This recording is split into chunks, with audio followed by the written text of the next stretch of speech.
Mertua ungkap sosok Anggi Anggraini yang kabur sehari setelah menikah dengan Fahmi Husaini.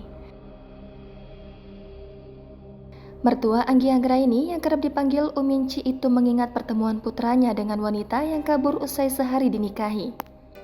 Dikutip dari Facebook Tribun News Bogor, Uminci menyatakan bahwa Fahmi dan Anggi mengaku bertemu di pesta pernikahan teman mereka.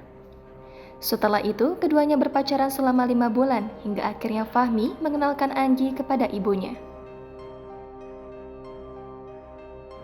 Saat pertama bertemu, menurut Uminci, Anggi sosok wanita yang baik. Anggi juga disebut ramah lantaran kerap mengobrol dengan Uminci. Fahmi pun langsung meminta pendapat kepada ibunya apabila melamar Anggi Anggraini. Ibu Fahmi pun menyerahkan kembali keputusan menikah itu kepada putranya. Sebab kata Uminci, bagaimanapun putranya yang menjalani hidup dengan wanita tersebut. Apalagi Uminci juga melihat sosok Anggi merupakan wanita yang baik-baik saja.